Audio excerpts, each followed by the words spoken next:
Hello दोस्तों, कैसे हैं आप लोग। हमेशा की तरह मस्त और जबरदस्त। वेरी गुड बच्चों।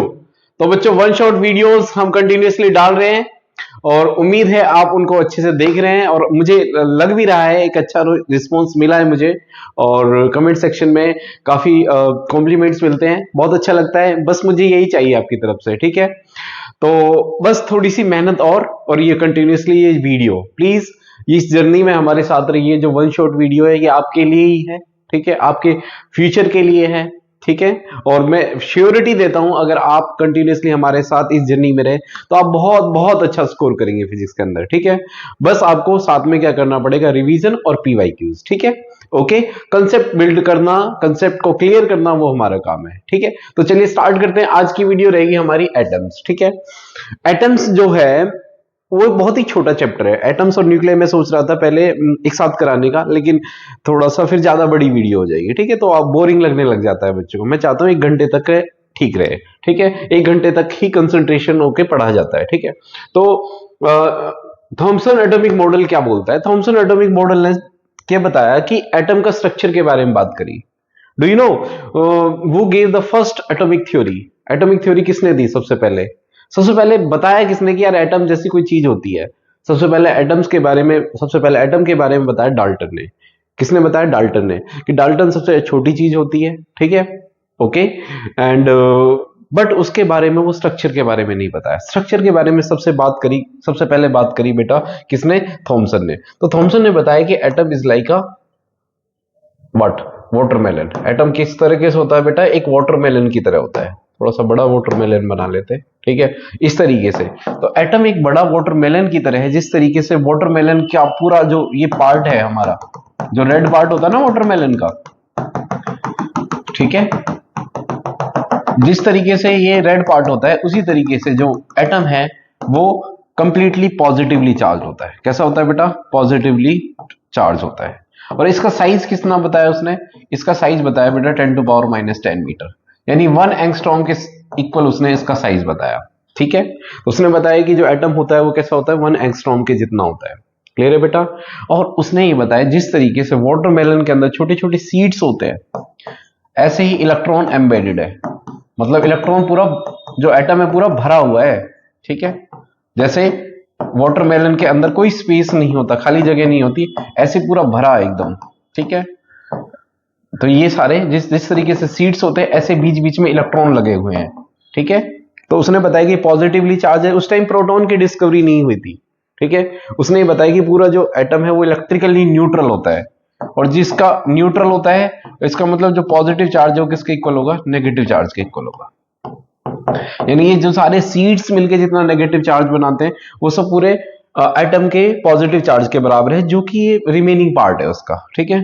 समझ के बेटा? उसने इसको एक प्लम पुड के नाम से, जी, प्लम पुड के नाम से भी उसने बताया है कि एक स्वीट होती है हमारी प्लम पुड, ठीक है, जर्मन स्वीट होती है। उसने ये बताया कि ये जो स्वीट है जिसको बोलते हैं प्लम पुड, क्या बोलते हैं बेटा इसको? प्लम पुड। एक केक की तरह होता है प्लम पुडिंग। उसने बताया कि जिस तरीके से प्लम पुड ये केक होता है, उस केक के अंदर छोटे छोटे ड्राई फ्रूट्स होते हैं, है ना। उसने ऐसे ही एटम को कंपेयर करा कि एटम भी कुछ इस तरीके का ही होता है, और जिस तरीके से उसमें ड्राई फ्रूट बीच बीच में एम्बेडेड है, लगे हुए हैं, वैसे ही क्या है, एटम के अंदर जो इलेक्ट्रॉन्स है उस तरीके से रहते हैं। क्लियर है बेटा? तो ये सबसे पहले किसने बात करी है? हमारी थॉमसन ने बात करी, ठीक है बेटा। ठीक। इसकी कुछ लिमिटेशंस है। सबसे पहले क्या, ये it could not explain the, limitations क्या है? It could not explain the alpha particle scattering. Alpha particle scattering जो कि हम आगे पढ़ेंगे, ठीक है। स्कैटरिंग उसको एक्सप्लेन नहीं कर पाया, ठीक। दूसरा, ये स्पेक्ट्रल लाइंस को एक्सप्लेन नहीं कर पाया।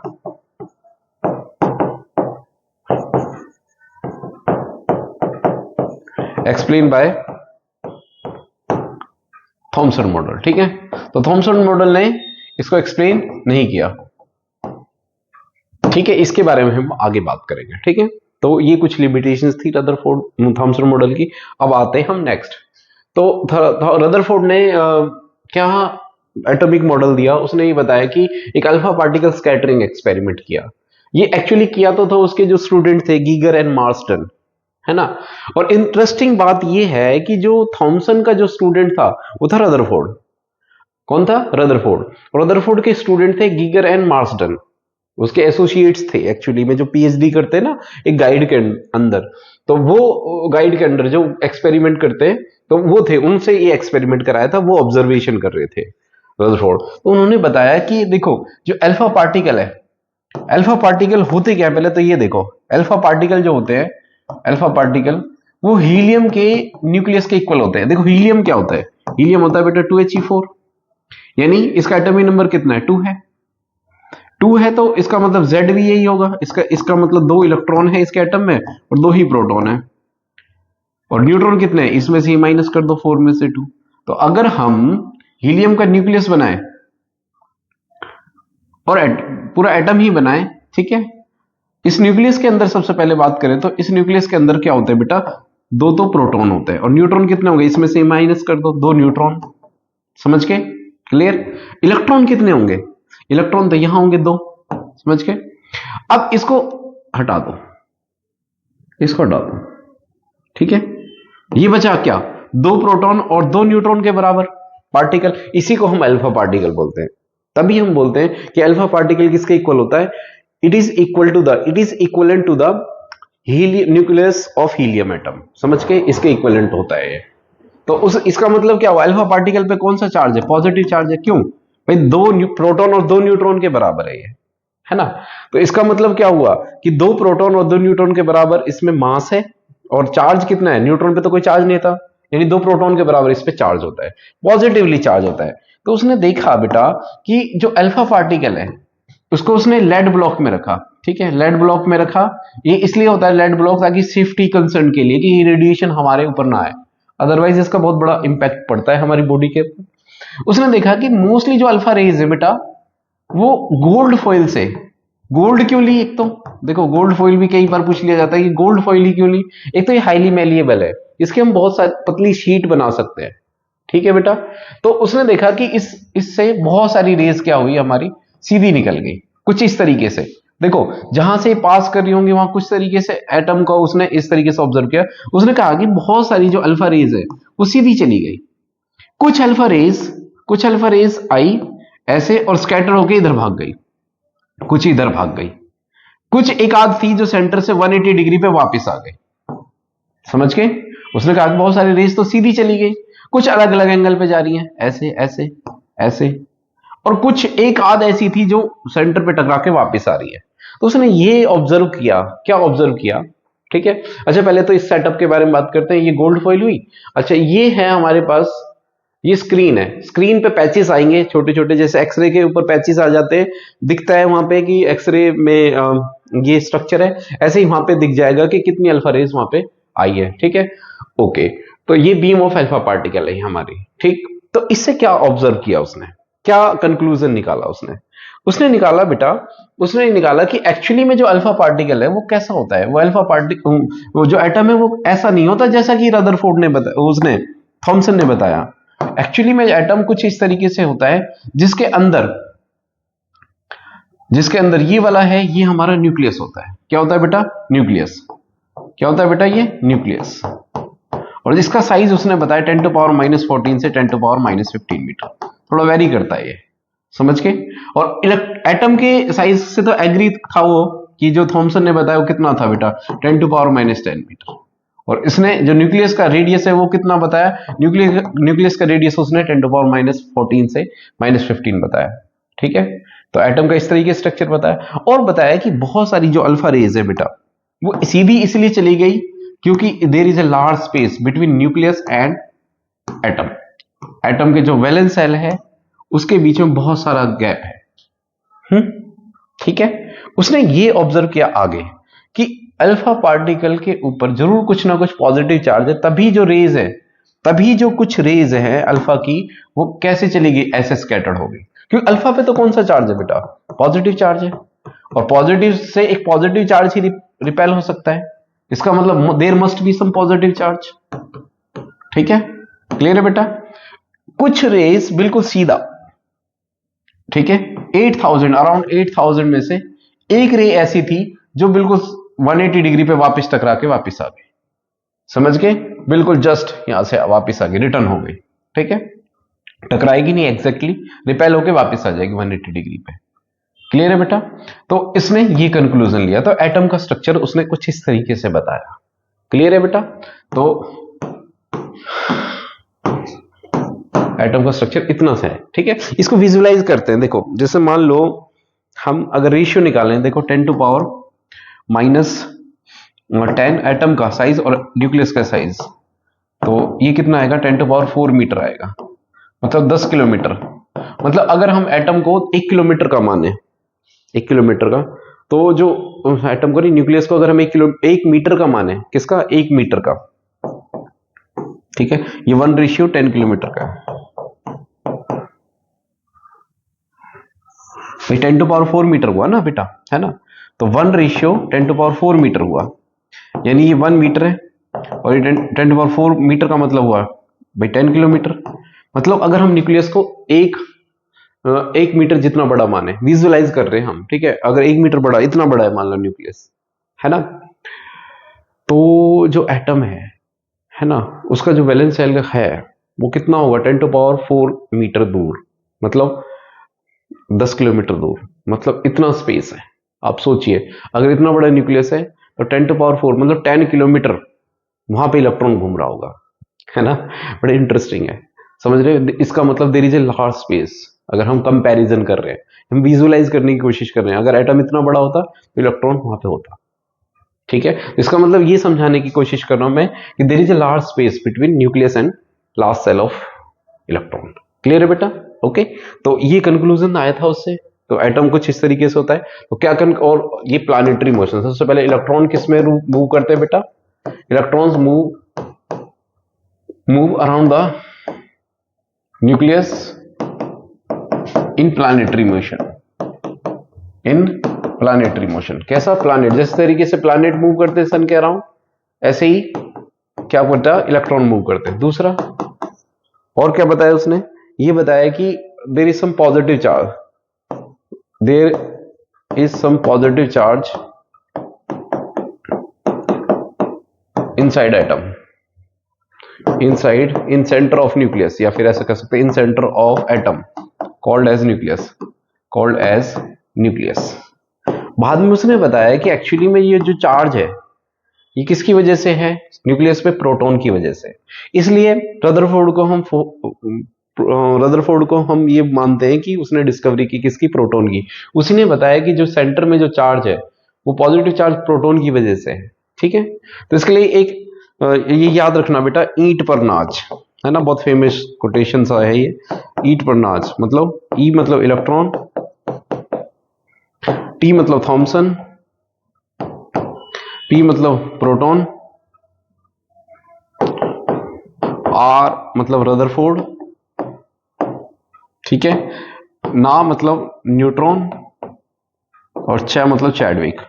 तो इनकी डिस्कवरी इन लोगों ने की। ठीक है, इलेक्ट्रॉन की थॉमसन को डिस्कवरी के लिए जाता है। ठीक है, और प्रोटॉन को प्रोटॉन का डिस्कवरी किसने? रदरफोर्ड ने, और न्यूट्रॉन की चैडविक ने। क्लियर है बेटा? ठीक, तो ये क्या था? ये पूरा रदरफोर्ड का मॉडल था। ठीक है, अब आगे चलते हैं। अब लिमिटेशन रदरफोर्ड की, उसकी कुछ एक आध कमी थी रदरफोर्ड की, वो पढ़ लेते हैं हम। सबसे पहले तो उसने ये बताया कि देखो बेटा, उसने ये कहा कि एक्चुअली में जो इलेक्ट्रॉन है जो रिवॉल्व कर रहा है यहां पे, वो क्या कर रहा है? वो कंटिन्यूसली एनर्जी रेडिएट कर रहा है। एनर्जी रेडिएट करने का मतलब क्या? एनर्जी रिलीज कर रहा है। अगर वो एनर्जी रिलीज करेगा तो धीरे धीरे कहां चला जाएगा? वो तो न्यूक्लियस में चला जाना चाहिए। तो इसका मतलब क्या होगा? होल यूनिवर्स किस में? धीरे धीरे न्यूक्लियस में चला जाना चाहिए। कोई चीजें बढ़ती नहीं, चीजें साइज का, उनका साइज क्या हो जाता? कॉन्ट्रैक्ट हो जाता। समझ के? तो ये चीजें उसने क्या करा बेटा? ऑब्जर्व किया कि लिमिटेशन ऑफ रदरफोर्ड मॉडल ये कहता है कि इलेक्ट्रॉन हमेशा कंटिन्यूसली एनर्जी रेडिएट करते हैं। देखो, उसको दिक्कत यहां आई बेटा, देखो समझने में। उसने वो जब एटम को ऑब्जर्व कर रहा था, तो उसने देखा कि कुछ इलेक्ट्रॉन तो यहां रिवॉल्व कर रहे हैं, कुछ इलेक्ट्रॉन यहां रिवॉल्व कर रहे हैं। क्लियर है बेटा?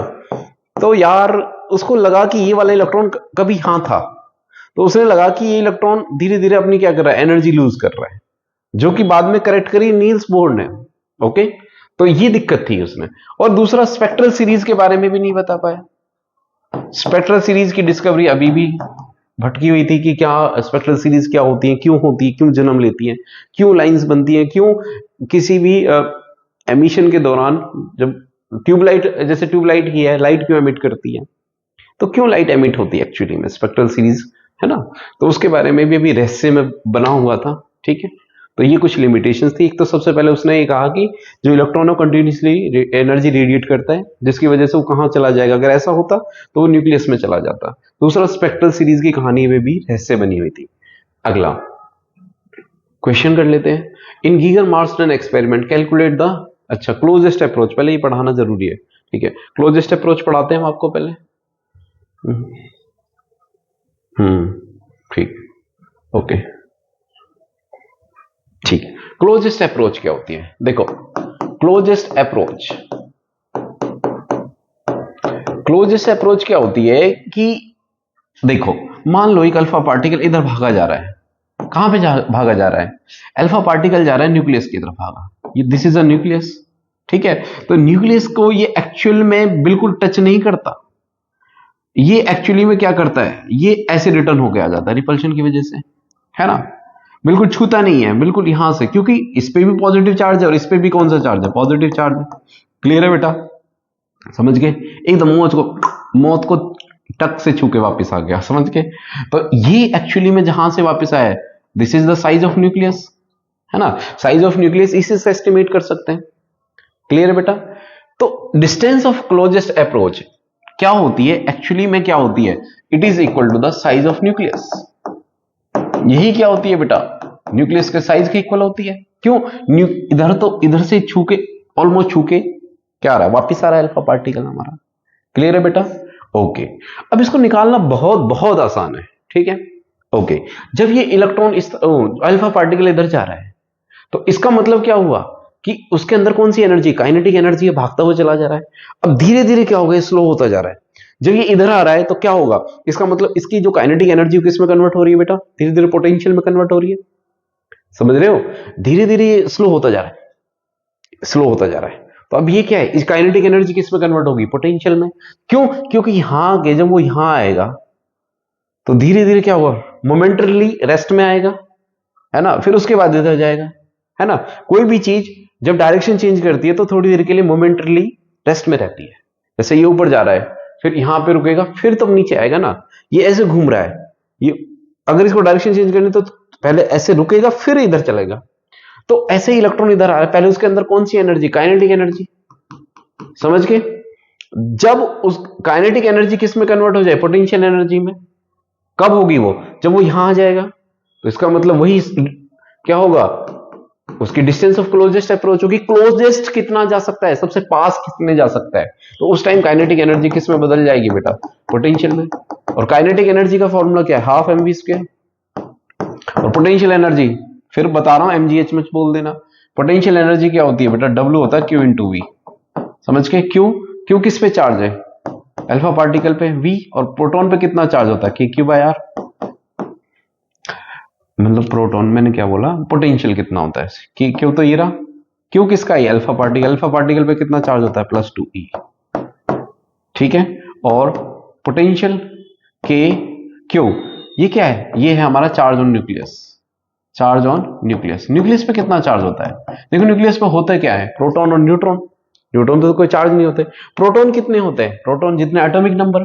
तो न्यूक्लियस पे जो चार्ज होता है वो होता है Q इक्वल टू Ne, और न्यूक्लियस पे प्रोटॉन होते हैं, तो इसका मतलब Z, और प्रोटॉन किसके इक्वल होता है, Z के। तो इसलिए इस पे चार्ज होगा ZE अपॉन में R। तो ये हो जाएगा K2ZE स्क्वायर अपॉन में क्या आ जाएगा, R, और ये half mv square kinetic energy. Clear है बेटा, यहां से R की वैल्यू आ जाएगी K2ZE स्क्वायर अपॉन में क्या आ जाएगा, और इधर जाएगा ये काइनेटिक एनर्जी इधर आ जाएगी। क्लियर है बेटा, तो ये हमारा क्या हो गया, ये हमारा डिस्टेंस ऑफ क्लोजेस्ट अप्रोच हो गया। ठीक है, इसी को हम क्या बोलते हैं, डिस्टेंस ऑफ क्लोजेस्ट अप्रोच। समझ में आया। चार्ज याद रखना बेटा, कुछ चार्जेस आपको हेल्प करेंगे। देखो ये पार्टिकल है, ठीक है, और ये चार्ज है उसका और ये मास है, ठीक है। जैसे इलेक्ट्रॉन है, इलेक्ट्रॉन पे चार्ज कितना होता है -1.6 10 टू पावर -19 और मास कितना होता है इलेक्ट्रॉन का 9.1 10 टू पावर -31, ठीक है। प्रोटॉन पे +1.6, इसको हम ई भी बोलते हैं, क्या बोलते हैं इसको, ई, और 1.6 10 टू पावर -19, ठीक है। ये जो इस वैल्यू को, इतनी वैल्यू को, तो ये -e हो गया, प्लस ई हो गया, ठीक है। अल्फा पार्टिकल, अल्फा क्या होता है 2He4, उसके न्यूक्लियस के इक्वल होता है, तो अल्फा पार्टिकल पे चार्ज कितना होगा 2e, एक ई कितना होता है बेटा 1.6 10 टू पावर -19, ई में प्लस माइनस नहीं लगाते, इलेक्ट्रॉन के लिए -e हो जाएगा वो, प्लस के लिए, प्रोटॉन के लिए प्लस, ठीक है। और मास कितना होगा 4u, यू मतलब एटॉमिक यूनिट, 1 एटॉमिक यूनिट कितनी होती है 1.66 10 टू पावर -27 kg, समझ के, ओके। एटॉमिक मास यूनिट बोलते हैं जिसको, क्यों, अल्फा पार्टिकल में 2 प्रोटॉन और 2 न्यूट्रॉन, प्रोटॉन और न्यूट्रॉन का मास है ऑलमोस्ट 1 एटॉमिक मास यूनिट के इक्वल होता है, ठीक है। अगर हम बात करें प्रोटॉन का मास कितना होता है 1.6 इंटू 10 टू पावर कितना बेटा -27 kg, 67, है ना, थोड़ा सा ज्यादा होता है। और अल्फा पार्टिकल पे इतना, है ना, न्यूट्रॉन बच गया, न्यूट्रॉन पे चार्ज नहीं रहता, मास कितना होगा 1.6749, ये 29 होता है, 1.67 एग्जैक्टली बात करें तो 29 और ये 49 10 टू पावर -27, और देखो फर्क कितना है, एटॉमिक मास यूनिट 1.6 से 10 टू पावर -27 ऑलमोस्ट इक्वल है ना। तो 2 प्रोटॉन और 2 न्यूट्रॉन मतलब ऑलमोस्ट सेम मास है, तभी हम उसको क्या बोल रहे हैं 4u बोल रहे हैं, है ना भाई। इसको 2 प्रोटॉन है, अल्फा पार्टिकल पे क्या है 2He4, 2 प्रोटॉन है तो प्रोटॉन का मास ले लो 2 बार, ठीक है, और 2 न्यूट्रॉन है तो 2 बार ये ले लो, तो 4 हो गए, तो ऑलमोस्ट सेम ही है ना, ठीक है। तो 4u लिख सकते हैं, इसलिए हम u भी तो ऑलमोस्ट 1.6, ज्यादा फर्क थोड़ी ना है, क्लियर है बेटा, ओके। तो ये इंपॉर्टेंट मासेस हैं, ये आपके काम आएंगे बेटा, ठीक। आगे अब क्वेश्चन लगाते हैं इस पे, कह रहा है ना, Geiger Marsden experiment, calculate the distance of closest approach, r निकालना है, ठीक है। किसके इक्वल होगा डिस्टेंस ऑफ क्लोजेस्ट अप्रोच जब z की वैल्यू 80 हो, तो फॉर्मूला क्या था हमारे पास, देखो अगर फॉर्मूला याद नहीं रहे बस क्या, काइनेटिक एनर्जी किसके इक्वल लिख लेना, पोटेंशियल एनर्जी के, काइनेटिक एनर्जी मतलब kinetic energy equal to potential energy के k3/r v इंटू क्यू, तो v मतलब 2e अल्फा पार्टिकल और उस पे न्यूक्लियस पे कितना चार्ज होता है Ze k3/r r0, ठीक है। यहां से निकाल लो r0, तो क्या आ जाएगा 2e 1.6 10 to power -19, k 9 10 to power 9, z कितना होता है, z दे रखा है, हाँ z दे रखा है 80, e 1.6 10 to power -19 upon r0 चाहिए हमें, काइनेटिक एनर्जी इधर निकाल लो, r0 बोल दो, r बोल दो, काइनेटिक एनर्जी कितनी है हमारे पास, काइनेटिक एनर्जी है 8 मेगा इलेक्ट्रोवोल्ट। देखो बेटा 1 इलेक्ट्रोवोल्ट कितना होता है 1.6 10 टू पावर -19, और 1 मेगा क्या होता है, मेगा मतलब 10 टू पावर 6, तो 10 टू पावर 6 से मल्टीप्लाई कर दोगे तो इसको, तो कितनी 6 पावर कम हो जाएंगी, 13 आ जाएगा, 1.6 इंटू 10 टू पावर कितना हो जाएगा -13 आ जाएगा, क्लियर है बेटा। तो इसको हम सॉल्व कर लेंगे, क्लियर है। तो ये क्या आएगा हमारा साइज ऑफ न्यूक्लियस आ जाएगा, डिस्टेंस क्लोजेस्ट अप्रोच। अब आता है impact parameter, what is impact parameter, देखो एक अल्फा पार्टिकल मान लो इधर आ रहा है, कहां पे लास्ट, जहां पे साइज खत्म हो जाता है ये वाला, और एक अल्फा पार्टिकल कहां सेंटर पे आ रहा है, बिल्कुल सेंटर से जो लास्ट वाला ये अल्फा पार्टिकल है ये वाला, है ना, ये क्या हो रहा है, देखो ये तो वापस रिपेल होकर ऐसे जा रहा है वापस, है ना बेटा जी, ये तो ऐसे जा रहा है वापस, और ये वाला क्या हो रहा है, ये ऐसे स्कैटर्ड हो रहा है, समझ के, कितने एंगल पे स्कैटर मतलब इस तरीके से चला गया ये रिपल्शन की वजह से। तो ये वाली जो परपेंडिकुलर डिस्टेंस है कहां, सेंटर लाइन से, और ये वाली जो लास्ट जहां से जो इसके एंड पॉइंट पे सिरे पे जो अल्फा पार्टिकल आ रहा है, इसी को हम बोलते हैं इंपैक्ट पैरामीटर। क्या बोलते हैं बेटा, इंपैक्ट पैरामीटर। और इंपैक्ट पैरामीटर का फॉर्मूला क्या होता है, इसी को परपेंडिकुलर डिस्टेंस को, ठीक है, ZE² 4πε0, ये k भी लिख सकते हैं आप, इसको मिटा दो, अगर इसकी जगह क्या लिख दो k तब भी चलेगा, k ZE² ½ mv² into cot θ/2, ठीक है, फॉर्मूला याद रख लेना बेटा। ये क्या है हमारा इंपैक्ट पैरामीटर है, क्या है बेटा इंपैक्ट पैरामीटर। जब b की वैल्यू 0 होगी, जब थीटा की वैल्यू कितनी होगी 180, देखो b की वैल्यू क्या होगी, इंपैक्ट पैरामीटर इसका b 0 है ना, क्यों, क्योंकि ये ऐसे चला गया। यही तो एंगल कौन से, ये अल्फा पार्टिकल कितने एंगल पे वापस चला गया, 180 डिग्री पे। तो इसका इंपैक्ट पैरामीटर कितना हो गया बेटा, 0। कोई स्कैटरिंग ही नहीं है इसका मतलब, समझ के। तो इसका अल्फा पार्टिकल सीधा ऐसे चला गया हमारे पास। तो बी इंपैक्ट पैरामीटर, स्कैटरिंग कुछ नहीं होगा। उसके बाद क्या होगा, अगर थीटा की वैल्यू 0 है, अगर थीटा की वैल्यू कैसी है हमारे पास, 0 डिग्री है, ठीक है, सीधा चला गया पार होके, तो इंपैक्ट पैरामीटर क्या होगा हमारा, इन्फिनिटी हो गया। क्या हो गया हमारे पास, इन्फिनिटी हो गया, ऐसे चला गया सीधा, ठीक है। तो इंपैक्ट पैरामीटर कितना हो गया बेटा, 0 हो गया हमारे पास, ठीक। नेक्स्ट आगे वहां बोहर एटॉमिक मॉडल, ठीक है। बोहर ने आगे रदरफोर्ड को थोड़ा सा और करेक्ट करा और उन्होंने 3 थ्योरी दी, 3 पॉइंट दिए, किसके, अपने एटॉमिक मॉडल के, ठीक है। मजे की बात यह है कि जो बोहर थे हमारे, वो क्या थे, वो स्टूडेंट थे किसके, रदरफोर्ड के, समझ के। तो थॉमसन का स्टूडेंट कौन हुए, थॉमसन के स्टूडेंट हुए हमारे रदरफोर्ड, और रदरफोर्ड के स्टूडेंट कौन से हुए, बोहर। बहुत इंटरेस्टिंग है, ठीक है। और आप मेरे स्टूडेंट हुए, ठीक है। चलो देखते हैं आप क्या करते हो, ठीक। तो बोहर एटॉमिक मॉडल क्या है, बोहर एटॉमिक मॉडल ने ये बताया, देखो मान लो ये न्यूक्लियस है, उसने बताया कि एक्चुअली में जो इलेक्ट्रॉन है सर्कुलर पाथ पे ट्रेवल करते हैं। न्यूक्लियस के चारों तरफ इलेक्ट्रॉन इसलिए नाचता फिरता है क्योंकि इलेक्ट्रॉन को कुछ चाहिए, इलेक्ट्रॉन को चाहिए पॉजिटिव चार्ज, इलेक्ट्रॉन इसलिए घूम रहा है उसके चारों तरफ। इसका मतलब पॉजिटिव और नेगेटिव के बीच में कौन सा फोर्स होता है, कूलम्बिक फोर्स, है ना।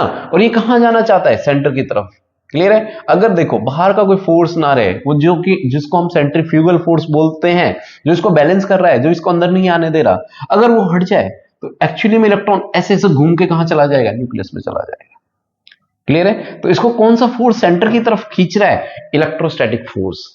तो इसका मतलब सेंट्रीपिटल फोर्स किसके इक्वल होता है, हमेशा इलेक्ट्रोस्टैटिक फोर्स के इक्वल होता है। ये इसकी पहली थ्योरी थी। उसने कहा कि जो सेंटर की तरफ जो फोर्स खींच रहा है वो हमेशा क्या होता है, इलेक्ट्रोस्टैटिक फोर्स की वजह से होता है। और सेंट्रीपिटल फोर्स क्या होता है, mv²/r। और ये क्या होता है बेटा, electrostatic force k q1 upon r square q1।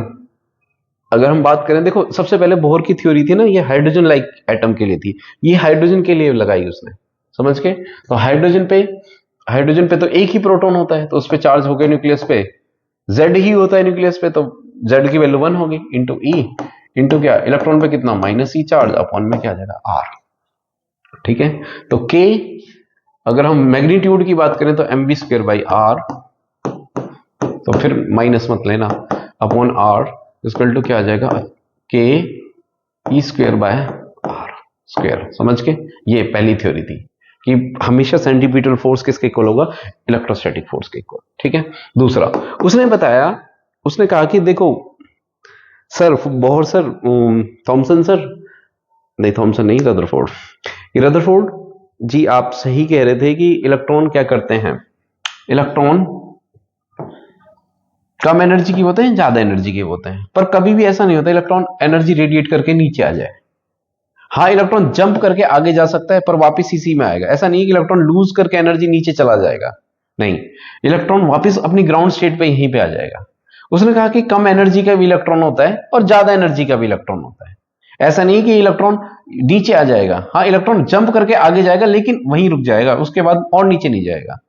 तो उसने बताया कि एक्चुअली में कम एनर्जी वाले इलेक्ट्रॉन भी होते हैं और ज्यादा एनर्जी वाले इलेक्ट्रॉन भी होते हैं, जहां जब हम बाद में जिसको हम KLMN के नाम से जानते हैं, ठीक है। उसने बताया कि हर एक ऑर्बिट में जो इलेक्ट्रॉन घूम रहा है उनका फिक्स एंगुलर मोमेंटम होता है, समझ गए। इसका इसका हर एक का अलग एंगुलर मोमेंटम होता है और वो किसके इक्वल होता है, NH/2π के। H वही प्लैंक्स कांस्टेंट जो कल बताया था मैंने आपको, और N मतलब क्या है, N इंटीजर, जो जोन से सेल में घूम रहा है वो, क्लियर है बेटा। तो हर एक का अलग अलग एंगुलर मोमेंटम आएगा, N की वैल्यू 1 रखोगे तो H/2 आएगा, 2 रखोगे तो 2H/2π आएगा, ठीक है, ओके। थर्ड उसने बताया कि देखो इलेक्ट्रॉन जब हाई लो एनर्जी में है तो हाई एनर्जी में जाना चाहता है तो वो एनर्जी को एब्जॉर्ब करेगा, क्या करेगा, एब्जॉर्ब। मान लो इलेक्ट्रॉन यहां पे जिसकी एनर्जी मान लो है 3 इलेक्ट्रोवोल्ट है, मैं फॉर एग्जांपल के तौर पे कह रहा हूं, ठीक है। अभी मत कहना कि सर नेगेटिव होती है, मैं बाद में बताऊंगा, अभी मैं जैसे एग्जांपल ले रहा हूं। इलेक्ट्रॉन 3 इलेक्ट्रोवोल्ट का है मान लो उसके पास, अब उसको 5 इलेक्ट्रोवोल्ट में जाना है भाई, ज्यादा एनर्जी में जाना है ऊपर, तो उसका मतलब उसको 2 इलेक्ट्रोवोल्ट एनर्जी गेन करनी पड़ेगी और जब वो वापस आएगा वो एनर्जी उसको छोड़नी पड़ेगी फिर, ठीक है। तो उसने बताया कि जब एनर्जी इलेक्ट्रॉन हाई लेवल में जाता है तो एनर्जी को एब्जॉर्ब करता है, और जब वापस आता है तो एनर्जी को रेडिएट करता है in form of light, in form of light. और लाइट क्या होती है? फोटोन, और फोटोन की एनर्जी क्या होती है? कल पढ़ाया था मैंने, एच न्यू। ठीक है, तो उसने बताया कि जो एनर्जी डिफरेंस है दो लेवल के बीच में, वो होता है हमारा E2 माइनस E1, और डेल्टा E जो एनर्जी वो किसकी आएगी? वो फोटोन की एनर्जी आएगी, वो आएगी E2 माइनस E1। समझ गए? तो एनर्जी लेवल का डिफरेंस, जितनी एनर्जी वो लाइट एमिट करेगा, और लाइट किस फॉर्म में एमिट होती है? इलेक्ट्रोमैग्नेटिक वेव्स की फॉर्म में। नेक्स्ट आगे, some important terms of the Bohr's theory. अब बोहर थ्योरी की कुछ इंपॉर्टेंट थ्योरी, बोहर की इंपॉर्टेंट टर्म्स कुछ कर लेते हैं। सबसे पहले रेडियस निकालते हैं। देखो रेडियस क्या होती है, हम बस दो पोस्टुलेट से चलेंगे, सारा काम हो जाएगा। देखो वी नो दैट क्या m v r square, r equal to क्या होता है? K Z e square upon में आर स्क्वेयर, है ना। अगर हमने जो न्यूक्लियस है उसके चार्ज को क्या मान लिया? जेड ई, और इलेक्ट्रॉन जो घूम रहा है उसके चार्ज को क्या मान लिया? ई। ठीक है, मैग्नीट्यूड की बात कर रहा हूं, ये रेडियस होगी आर, तो मुझे रेडियस ही चाहिए। ठीक है, तो स्क्वायर से ई कट गया, तो क्या बचा? M v square equal to क्या आ जाएगा? K Z e square upon में आर आ जाएगा। ठीक है, इक्वेशन फर्स्ट कर लो इसको। Also m v r equal to क्या होता है बेटा? N h upon 2 pi. ये बोर की फर्स्ट पोस्टुलेट है, ये बोर की सेकंड पोस्टुलेट है। तो यहां से किसकी वैल्यू निकालो बेटा? वी की वैल्यू निकाल लो। सो वी की वैल्यू कितनी आएगी पता ना जरा? एम वी की वैल्यू निकालो, तो वी की वैल्यू आएगी एन एच अपॉन में 2 पाई एम आर। ठीक है, इक्वेशन सेकंड हो गई। ठीक, एन एच अपॉन में 2 पाई एम आर, इस वैल्यू को यहां पे डाल दो। सो क्या आ जाएगा? एम वी की वैल्यू, वी की वैल्यू क्या है बेटा? वी की वैल्यू जरा देखो, वी की वैल्यू ये रही। स्क्वायर कर दो, n square h square upon में क्या आएगा? 4 पाई स्क्वायर। इसका स्क्वायर करोगे बेटा, ये वैल्यू यहां पे पुट कर रहा हूं मैं। ठीक है, एन स्क्वायर एच स्क्वायर 2 पाई और एम का स्क्वायर, और क्या आएगा? आर का स्क्वायर इक्वल टू क्या आएगा हमारे पास? के जेड ई स्क्वायर अपॉन में क्या आएगा हमारे पास? आर। ये आएगा, हाँ ठीक है। तो यहां से एक आर स्क्वायर से आर गया, तो यहां से आर की वैल्यू निकाल लो। अच्छा, एक एम से एक एम कैंसिल हो जाएगा। ठीक है, तो एम, इसकी आर की वैल्यू निकालो, इसको इधर पहुंचा दो, तो क्या आएगा बेटा? देखो एन स्क्वायर एच स्क्वायर, ठीक है, अपॉन क्या आएगा? 4 पाई स्क्वायर एम के जेड ई स्क्वायर, यही आ रहा है बस। ठीक है, तो ये किसकी वैल्यू होती है? nth ऑर्बिट की, क्योंकि n आ रहा है इसमें, तो हम कह सकते हैं आर एन। अगर आप इसमें n की वैल्यू देखो, अभी आपको पता नहीं कौन से लेवल की पूछ रहा है, तो आप सीधा एन स्क्वायर एच की वैल्यू डालो। एच की वैल्यू कितनी है? 6.26 10 टू पावर माइनस 34। 4 हमें जो जो वैल्यू पता है वो तो डाल सकते हैं। 4 कांस्टेंट है जो वैल्यू 3.14 का square, m mass of electron पता है 10 टू पावर माइनस 31, इसको सॉल्व करो। के 9 10 टू पावर 9, जेड नहीं पता मुझे किसके लिए पूछे, और ई 1.6 10 टू पावर माइनस के 90 इसका स्क्वायर। इसको सॉल्व करोगे तो बेटा, ठीक, कैलकुलेशन करने मत बैठ जाना, तो सीधा आंसर याद रखना 0.529 angstrom into n square by Z. ये क्या होता है? Radius of orbit. किसी भी ऑर्बिट का रेडियस इस तरीके से होगा। ठीक है, ओके। तो कोई भी ऑर्बिट का एन की वैल्यू बस रख देनी है आपको। फॉर एग्जाम्पल देखो, ये ध्यान रखना, फॉर एग्जाम्पल मैं आगे बताता हूं। जैसे फॉर एग्जाम्पल उसने पूछ लिया, देखो एलिमेंट है यहाँ पे, पहले तो ये ध्यान रखना, एलिमेंट है, एलिमेंट में जैसे हाइड्रोजन है ना, lithium, hydrogen helium, helium plus, lithium plus plus, beryllium 3 plus. ये तो थ्योरी है, ये सिर्फ हाइड्रोजन लाइक एटम तक ही सक्सेसफुल है। मतलब इसके लिए, इसके लिए, इसके लिए, इसके लिए। क्यों? हीलियम जब एक इलेक्ट्रॉन लूज करेगा वो हाइड्रोजन लाइक बन जाएगा, लिथियम जब 2 इलेक्ट्रॉन लूज करेगा वो हाइड्रोजन लाइक बन जाएगा, ऐसे बेरिलियम 3। तो लिमिटेशन है ये, बाद में हम पढ़ेंगे भी कि बोहर की थ्योरी की लिमिटेशन भी है, कि बोहर की थ्योरी सिर्फ किसके लिए एप्लीकेबल है? हाइड्रोजन लाइक एलिमेंट तक एप्लीकेबल है। तो इनकी जेड की वैल्यू याद रखना, इसकी वैल्यू 1 होती है, हीलियम का टर्म नंबर 2 होता है, इसका 3 होता है, इसका 4 होता है। समझ के? अब उसने क्वेश्चन पूछ लिया कि find radius of third orbit of helium of He positive. तो कैसे करोगे बेटा? थर्ड ऑर्बिट का, अगर उसका थर्ड ऑर्बिट होता तो उसकी रेडियस कितनी होती? हमें पता है r थर्ड की पूछ रहा है, एन की वैल्यू थर्ड होगी 0.529 एंगस्ट्रॉम। एंगस्ट्रॉम कितना होता है 10 टू पावर -10, चलो पावर -10 लिख लिया मैंने। N square by Z, n कितना है बेटा थर्ड, और जेड कितना हीलियम के लिए 2, समझ के, तो इसको सॉल्व कर लो। क्लियर है बेटा, ये उसकी रेडियस आ जाएगी।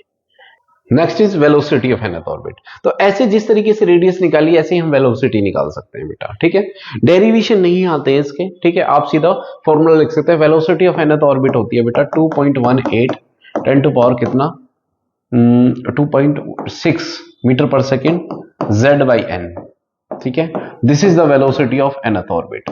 यानी वेलोसिटी एक्चुअली में हमारी किस पे डिपेंड करती है, एन और जेड पे, इस तरीके से डिपेंड करती है। और रेडियस किस पे डिपेंड करती है, आपको बस ये याद रखना है, वो ज्यादा इंपॉर्टेंट है। 0.529 angstrom into n square by Z, यानी जो रेडियस है वो डिपेंड करती है बेटा एन स्क्वायर बाई जेड पे डिपेंड करती है, ठीक है। इससे क्वेश्चन बन सकते हैं। क्लियर है बेटा। Next is energy of the orbit. अच्छा, जिस तरीके से हमने रेडियस निकाले ऐसे हम एनर्जी भी निकाल सकते हैं। तो एनर्जी का फॉर्मूला होता है बेटा -13.6, ठीक है, electronvolt Z square by n square, ठीक है। फॉर्मूला नहीं आएगा, डोंट वरी, ठीक है, वो डेराइव करना नहीं आएगा, सिर्फ फॉर्मूला आएगा, फॉर्मूला पता होना चाहिए, ठीक है। तो -13.6 electronvolt into Z square by n square, ठीक है। This is the energy of nth orbit. Okay, तो nth ऑर्बिट में अगर इलेक्ट्रॉन मूव कर रहा है, nth मतलब कोई भी n नंबर 1 2 3 कुछ भी हो सकता है वो, ठीक है, तो उसकी एनर्जी इस तरीके से निकाल सकते हैं, ठीक है। ये न्यूक्लियस है हमारे पास और ये nth ऑर्बिट है, जो भी ऑर्बिट है हमारे पास। अच्छा, ये हमारी टोटल एनर्जी होती है बच्चा, क्या होती है हमारी टोटल एनर्जी, ठीक है। टोटल एनर्जी मतलब ये काइनेटिक एनर्जी और पोटेंशियल एनर्जी की इक्वल होगी। Kinetic energy plus potential energy की इक्वल होगी। इसमें काइनेटिक एनर्जी कितनी है, काइनेटिक एनर्जी याद रखना रिलेशन, काइनेटिक एनर्जी और पोटेंशियल एनर्जी क्या होता है, kinetic energy always equal to the minus of total energy. ये बहुत इंपॉर्टेंट चीज है। क्लियर है। ऐसे ही पोटेंशियल एनर्जी किसके इक्वल होती है, काइनेटिक टोटल एनर्जी बाय 2। किसके इक्वल होती है बेटा, टोटल एनर्जी बाय 2 के इक्वल होती है। इस चीज को ध्यान रखना, ठीक है, ये रिलेशन है हमारे पास, ठीक है। ओके, अब जैसे फॉर एग्जांपल मैं मान लो अब मुझे चाहिए हाइड्रोजन के लिए चाहिए, ठीक है। हाइड्रोजन के लिए Z की वैल्यू कितनी होती है 1, और N की वैल्यू मान लो पहली ग्राउंड स्टेट के लिए चाहिए। N की वैल्यू ग्राउंड स्टेट का मतलब 0 नहीं है बेटा, 1 है, 1 से स्टार्ट होती है स्टेट, ठीक है। तो इसकी एनर्जी कितनी हो जाएगी -13.6 अपॉन जेड एन स्क्वायर मतलब 1 फर्स्ट ऑर्बिट के लिए इंटू जेड की वैल्यू कितनी 1, तो यहाँ आएगा -13.6 इलेक्ट्रोवोल्ट। यानी यार फर्स्ट स्टेट में अगर इलेक्ट्रॉन रहेगा तो उसको कितनी एनर्जी, यहाँ पे इसकी कितनी एनर्जी रहेगी -13.6। सर माइनस का मतलब क्या है, माइनस का मतलब मुझे समझा दीजिए बेटा, माइनस क्यों आई एनर्जी। माइनस का मतलब जब भी एनर्जी हमारी माइनस आए तो इसका मतलब वो बाउंडेड सिस्टम है। क्या है, बाउंडेड सिस्टम, मतलब वो न्यूक्लियस को छोड़ नहीं पाएगा। यही हाल कहां था, ग्रेविटेशन फोर्स में था। ग्रेविटेशन एनर्जी भी याद है आपको, -Gmm/r, ठीक है। वो किसकी थी, मान लो सन और अर्थ के बीच का सिस्टम देखें या कोई भी सिस्टम देखें, तो दो सिस्टम के बीच में अगर वो कंटिन्यूअसली उसको रिवॉल्व कर रहा है तो उसकी एनर्जी ये होगी। पोटेंशियल एनर्जी भी वहां पे, टोटल एनर्जी वहां भी नेगेटिव है। इसका मतलब जब तक एनर्जी पॉजिटिव नहीं होगी, जब तक ये एनर्जी पॉजिटिव नहीं होगी तब तक ये इलेक्ट्रॉन क्या होगा, न्यूक्लियस को छोड़ नहीं पाएगा। क्लियर है बेटा, समझ गए। तो इस लेवल का जो इलेक्ट्रॉन है उसकी एनर्जी कितनी है -13.6 इलेक्ट्रोवोल्ट। इसमें ये टोटल एनर्जी, काइनेटिक एनर्जी कितनी है, इसका मतलब जो इलेक्ट्रॉन यहां पे घूम रहा है, काइनेटिक एनर्जी किस लिए है, क्योंकि इलेक्ट्रॉन चल रहा है, उसकी कुछ वेलोसिटी है इसलिए काइनेटिक एनर्जी है। पोटेंशियल एनर्जी क्यों है इसके अंदर, क्योंकि एक फिक्स स्टेट पे है, फिक्स हाइट पे है, ये समझ में आया, एक फिक्स पोजीशन पे है। तो अच्छा रिलेशन मैंने बता दिया, तो मैं काइनेटिक एनर्जी बताओ इसकी कितनी हो जाएगी। काइनेटिक एनर्जी हो जाएगी बेटा माइनस टोटल एनर्जी -13.6 इलेक्ट्रोवोल्ट। अच्छा पोटेंशियल एनर्जी कितनी हो जाएगी बेटा, पोटेंशियल एनर्जी हो जाएगा टोटल एनर्जी का हाफ कर दो, -13.6 डिवाइडेड बाय 2, इतना इलेक्ट्रोवोल्ट। और दोनों को सम करोगे तो टोटल एनर्जी बराबर आएगा, करके देख लो, समझ के। अच्छा एक बात बताओ मुझे कि ये इलेक्ट्रॉन की जो एनर्जी है वो ग्राउंड स्टेट पे इतनी है, पक्का है। ये एनर्जी पॉजिटिव कब होगी बताओ मुझे। -13.6 मैं ये क्या जोड़ूं कि ये पॉजिटिव बन जाए, भाई इतना ही जोड़ दूं 13.6 इलेक्ट्रॉन इक्वल टू 0, तभी तो ये पॉजिटिव हो जाएगा। जैसे ही एनर्जी इसकी पॉजिटिव होगी इलेक्ट्रॉन न्यूक्लियस को छोड़ देगा। और +30.6 इंटरेस्टिंग बात है, अरे ये तो काइनेटिक एनर्जी की इक्वल है। यानी मैं इलेक्ट्रॉन को जो घूम रहा है उसको कितनी एनर्जी और दे दूं, जितनी उसकी काइनेटिक एनर्जी और है इतनी एनर्जी और दे दूं, तो क्या करेगा, इलेक्ट्रॉन लीव कर जाएगा। लात मार दो ऐसे तो उसको काइनेटिक एनर्जी आ जाएगी। अरे लात नहीं मारना, मतलब उसको काइनेटिक एनर्जी देनी है। क्लियर है बेटा?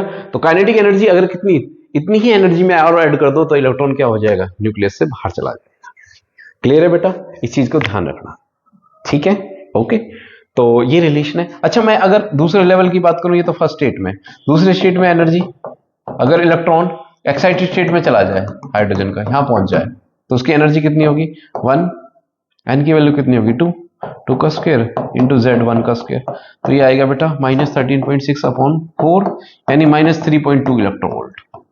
यानी ग्राउंड, अगर इलेक्ट्रॉन हाइड्रोजन का इलेक्ट्रॉन यहां रहेगा तो उसकी -13.6 इलेक्ट्रॉन वोल्ट है, यहां रहेगा तो कितना, 3 पॉइंट इलेक्ट्रॉन वोल्ट। घट नहीं रहा है, ये बढ़ रहा है, देखो माइनस, लेस नेगेटिव है ना, समझ में आया? तो बढ़ रहा है। यानी अगर इलेक्ट्रॉन, ये मान लो E1 है और ये E2 है, तो ये एनर्जी एब्जॉर्ब करिए, और इसी को बोलते हैं हम एक्साइटेशन एनर्जी। क्या बोलते हैं इसको, एक्साइटेशन एनर्जी। तो एक्साइटेशन एनर्जी कितनी चाहिए हाइड्रोजन के लिए, वो किसके इक्वल होगी बेटा, E2 माइनस E1। तो कितना आएगा, -3.4 और माइनस ऑफ 13.6, यानी 10.2 इलेक्ट्रॉन वोल्ट। यानी इलेक्ट्रॉन एक्साइटेड हो जाएगा हाइड्रोजन का अगर उसको 10.2 इलेक्ट्रॉन वोल्ट एनर्जी सप्लाई कर दी मैंने। क्लियर है बेटा? अच्छा, यहां पे एक चीज और है, देखो, यानी इलेक्ट्रॉन को मैं अगर 13.6 एनर्जी दूं, अगर मैं सीधा ही 13.6 दे दूं 10.2 के बजाय, देखो 10.2 दोगे तो एक्साइट हो जाएगा, प्लस 13.6 दूं तो क्या बाहर ही निकल जाएगा। क्यों? क्योंकि उसकी एनर्जी क्या होगी, पॉजिटिव होगी।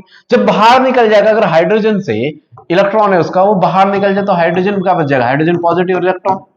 तो इसका मतलब क्या होगा, यही तो आयनाइजेशन एनर्जी है है ना, कितना मस्त। आयनाइजेशन एनर्जी क्या होती है, the amount of energy, chemistry आ गई है यहां पे, the amount of energy which is required to remove an electron from the gaseous state. एक इलेक्ट्रॉन को बाहर निकालना, बाहर निकल गया, कब निकलेगा बाहर, उसको उतनी ही एनर्जी, काइनेटिक एनर्जी जितनी है उसकी ऐड कर दो, जितनी टोटल एनर्जी है प्लस लगा के उतना ही एनर्जी। अगर टोटल एनर्जी -200 है तो प्लस 200 और कर दो, और प्लस 200 मतलब काइनेटिक एनर्जी है उसकी, इतनी एनर्जी ऐड कर दो तो बाहर निकल जाएगा। यानी काइनेटिक एनर्जी क्या होती है, आयनाइजेशन एनर्जी होती है। काइनेटिक एनर्जी क्या होती है, आयनाइजेशन एनर्जी इक्वल होती है। इसी को तो आयनाइजेशन बोलते हैं। आयन क्यों बोलते हैं भाई, आयन बन गया ना, ये इलेक्ट्रॉन निकल गया। क्लियर है बेटा? ओके, नेक्स्ट, ये हो गया हमारे पास। अब क्या है आगे, हाँ इक्वेशन कर लेते हैं। Which level of doubly lithium ionise has the same energy as the ground state of the energy hydrogen. ये है, ठीक है, पढ़ो इसको। Which level of doubly ionise, ionise मतलब Li++, ठीक है, इसका कौन सा एनर्जी लेवल, वो उसके इक्वल है, किसके इक्वल होगी, हाइड्रोजन के इक्वल होगी, ग्राउंड स्टेट के इक्वल। ये लिथियम के लिए है और ये हाइड्रोजन के लिए। ऐसा कह रहा है कि इसका कौन सा लेवल इसके ग्राउंड स्टेट एनर्जी को मैच करता है, हाइड्रोजन की को। तो फॉर्मूला लगा दो, एक ही फॉर्मूला है, -13.6 electron volt Z² bye n²। और हाइड्रोजन का क्या होता है, -13.6 Z², Z तो 1 हो गया, और लिथियम ++ लिखो उसको, और ये आ जाएगा हमारे पास n²। ग्राउंड स्टेट की बात कर रहा है तो 1 होगा, उसके ग्राउंड स्टेट 1 से स्टार्ट होता है, तो ये आ जाएगा -13 इलेक्ट्रॉन वोल्ट। ठीक है, ये गया। Z की वैल्यू कितनी है, -13.6, Z मतलब 3 का स्क्वायर, लिथियम का एटॉमिक नंबर 3 होता है ना, हाँ, n² इक्वल टू क्या आएगा, -13.6 1 अपॉन में इलेक्ट्रॉन वोल्ट इंटू 1, तो ये कैंसिल हो गया। क्लियर है?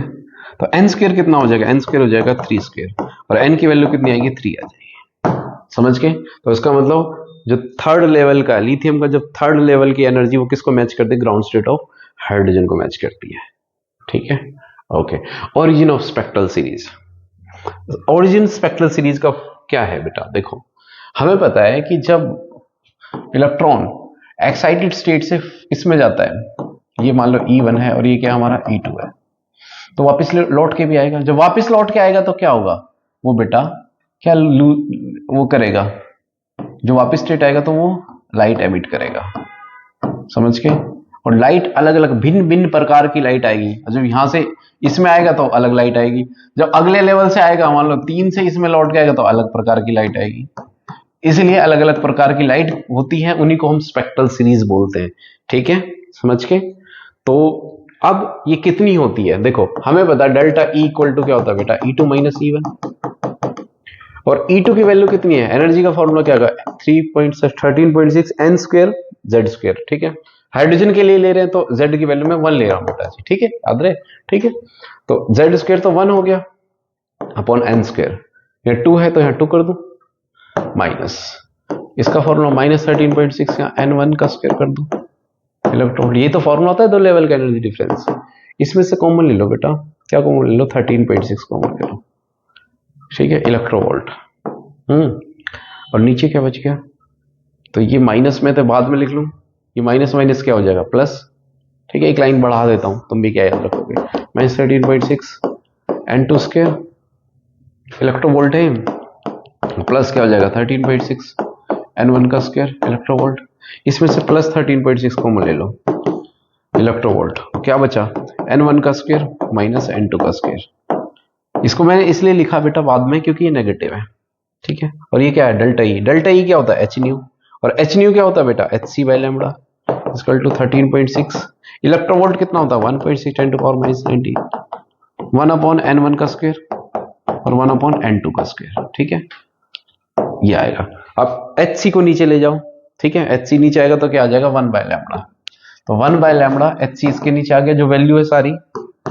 ओके, और ये आ गया बेटा 1 अपॉन n1 का स्क्वायर माइनस 1 अपॉन n2 का स्क्वायर। और इसको सॉल्व करेंगे तो ये आएगा 1 by lambda r 1 upon n1 का स्क्वायर माइनस 1 अपॉन n2 का स्क्वायर। और ये r क्या है बेटा, ये है हमारा रेडबर्ग कांस्टेंट। इसको क्या बोलते हैं बेटा, रेडबर्ग्स कांस्टेंट। और इसकी वैल्यू कितनी होती है, इसकी वैल्यू होती है बेटा 1.09677 10 टू पावर 7, यही होती है इसकी वैल्यू। क्लियर है बेटा, this is the value of Rydberg constant. समझ के, क्लियर। ठीक, अच्छा अब आगे देखते हैं। देखो मान लो अगर n1 की वैल्यू 1 हो और वो एक्साइटेड होके कहां चला जाए, 2 पे 3 पे 4 पे 5 कहीं भी चला जा सकता है, तो उसको बोलते हैं लेमन सीरीज। क्या बोलते हैं उसको, लेमन। या उल्टा भी मान के चलो, अगर वो 2 से एक्साइटेड होके कहां 1 में आए, 3 से एक्साइटेड होके 1 में आए, 4 से एक्साइटेड होके 1 में आए, 5 से एक्साइटेड होके 1 में आए, तो लेमन सीरीज की लाइट निकलेगी।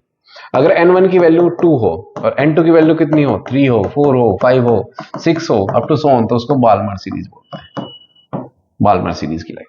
n की वैल्यू, अगर n1 की वैल्यू कितनी हो, n1 की वैल्यू 3 हो, n2 की वैल्यू कितनी हो, 4 हो 5 हो 6 हो 7 हो अप टू सो ऑन, तो लेमन बाल्मर पास्चन हो जाएगी। अगर n1 की वैल्यू 4 हो, n2 की वैल्यू कितनी हो, 5 हो 6 हो 7 हो 8 हो 9 हो, तो इसको लेमन पास्चन ब्रैकेट आ जाएगी। और अगर n1 की वैल्यू कितनी हो, 5 हो 6, n2 की वैल्यू कितनी हो, 6 हो 7 हो 8 हो 9 हो अप टू सो ऑन, इसको पफेंट सीरीज बोलते हैं, पफेंट सीरीज। ठीक है, ओके। अब इसमें एक इंटरेस्टिंग बात है, ये जो लेमन सीरीज की जो लाइट है ये होती है बेटा यूवी रीजन की, ये हमें दिखाई नहीं देती। समझ के, यानी अगर इलेक्ट्रॉन सेकंड से फर्स्ट में है, थर्ड से फर्स्ट में, तो लाइट दिखाई नहीं देगी हमें सिर्फ ये लाइट दिखाई देती है बाल्मर लाइट, जो विजिबल रीजन की आती है। तो यानी हमें तभी दिखाई देगी वो लाइट दिख रही है, जितनी भी ट्यूबलाइट दिख रही है, इसका मतलब वो 2 से एक्साइटेड होकर 2 में जा रही है, या 4 से 2 में जा रही है, 5 से 6 में जा रही है। ठीक है, हमें जो लाइट दिख रही है, ट्यूबलाइट दिखती है, उसे लाइट एक्चुअली में क्या दिख रही है, इसलिए दिख रही है क्योंकि इलेक्ट्रॉन कंटिन्यूअसली क्या हो रहे हैं, एक्साइट होकर डी एक्साइटेड हो रहे हैं बार बार, और वो लाइट एमिट कर रहे हैं, है ना। जैसे स्विच ऑन करते हैं लाइट दिखने लग जाती है, इलेक्ट्रॉन एक्साइटेड स्टेट में चले जाते हैं, इलेक्ट्रिसिटी उनको एनर्जी देती है और वो वापस डी एक्साइटेड होते हैं। इतने सर, हाँ, ये नैनो सेकंड तक ही तो रहता है, नैनो सेकंड आपको पता भी नहीं चले कब इलेक्ट्रॉन गया वो कब वापस आ गया, और मिलियंस ऑफ इलेक्ट्रॉन्स होते हैं ऐसे। ठीक है, तो ये विजिबल रीजन में, ये तीनों किस में रीजन में लाइट करते हैं, या IR रीजन में लाइट करते हैं। समझ गए। एक क्वेश्चन कर लेते हैं बेटा इसमें, calculate shortest and longest wavelength, calculate shortest and longest wavelength, shortest and longest wavelength निकालनी है ऑफ बाल्मर सीरीज। ठीक है, देखो शॉर्टेस्ट के लिए, देखो हमें पता है 1 बाय लैम्बडा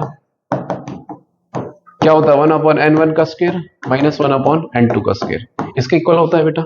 1/n1 का स्क्वायर माइनस 1/n2 का स्क्वायर के इक्वल होगा। ठीक है, ओके। यहां से 1/n1 देखो, अब बाल्मर के लिए क्या होगा? हाँ, ये तो पता है मैंने, उनकी वैल्यू क्या होगी? 2 होगी। कैसे कैसे पता? अभी पता है, देखो कहां गया, आजा भाई, देखो ये रहा 2 पता है, पर n2 की वैल्यू नहीं पता यार। n2 की वैल्यू क्या होगी? देखो याद रखना, अगर n2 की वैल्यू इंफिनिटी लेंगे तो वो शॉर्टेस्ट होगी। किसी के लिए भी अगर शॉर्टेस्ट वेवलेंथ निकालनी है तो इंफिनिटी लेना नेक्स्ट वाले की। और n1 की वैल्यू 2 है, और n2 की वैल्यू क्या लोगे? अगर नेक्स्ट लोगे, मान लो लेमन की बात होती है, तो n1 की वैल्यू तो 1 हो जाती है, n2 की वैल्यू क्या हो जाती है? नेक्स्ट। नेक्स्ट मतलब 2, और यहां पे n1 की वैल्यू कितनी है? 2 है, और नेक्स्ट क्या हो जाएगी उसकी? 3। तब होती लॉन्गेस्ट वेवलेंथ। सर उल्टा तो नहीं बोल रहे? हाँ, उल्टा नहीं बोल रहे। क्यों? क्योंकि फॉर्मूले में 1/λ है, तो इसलिए इंफिनिटी के लिए हम शॉर्टेस्ट लेते हैं। तो फॉर्मूला रख दो बस, 1/r इक्वल टू कितना आएगा? r, पहले मैं शॉर्टेस्ट निकाल लेता हूं। शॉर्टेस्ट के लिए क्या हो जाएगा? 1/r n1, n1 की वैल्यू कितनी है? 2 का स्क्वायर माइनस 1/n2 की वैल्यू कितनी है बेटा? इंफिनिटी का स्क्वायर। तो कितना आ जाएगा? r/4 आ जाएगा। तो यहां से कितना आएगा? r/4 हो गया हमारे पास, है ना? ये तो 1/∞ 0 हो जाएगा। ठीक है, तो लैम्बडा चाहिए हमें, लैम्बडा चाहिए 4/r, r की वैल्यू रख देना। ठीक है, मीटर में आ जाएगा। ऐसे ही लॉन्गेस्ट चाहिए तो नेक्स्ट होती है हमारे पास 1/λ इक्वल टू r 1/2 का स्क्वायर माइनस 1/ नेक्स्ट 3 का स्क्वायर। तो कितना आएगा? r 1/4 प्लस 1/9 कितना आएगा? 36।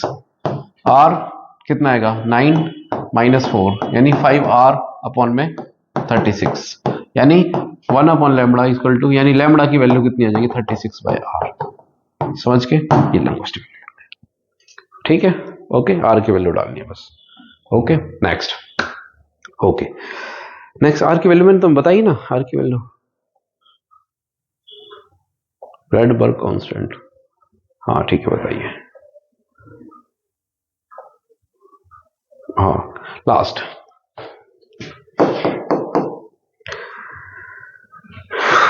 बोहर से कुछ second postulate by de Broglie,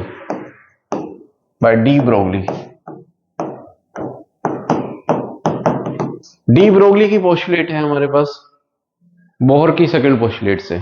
Bohr second postulate by de Broglie, तो हमें वेरीफाई करना है। ठीक है, एक्चुअली में जो इलेक्ट्रॉन है हमारे पास वह यहां रोटेट कर रहा है, वो यहां है ना? तो डी ब्रोगली ने तो बताया था कि, क्या बताया? कल बताया मैंने तुम्हें, बताओ मुझे।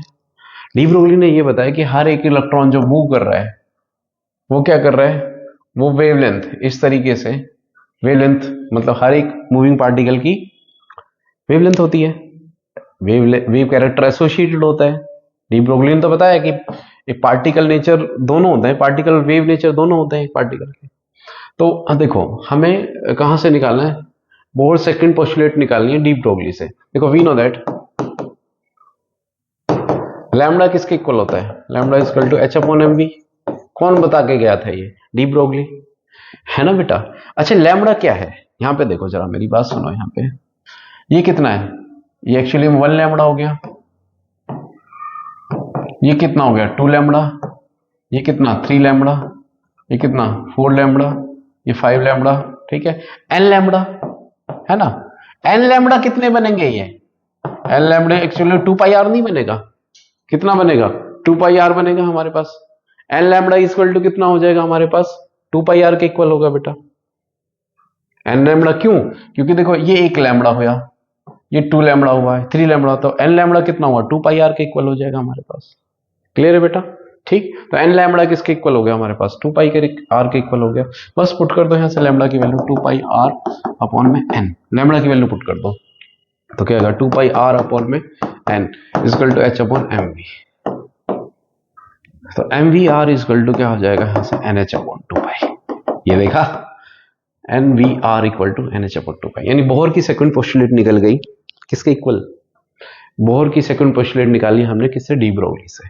यानी बोहर गलत नहीं कह रहा था, ठीक है, बोहर ठीक कह रहा है कि हर एक का फिक्स एंगुलर मोमेंटम होता है।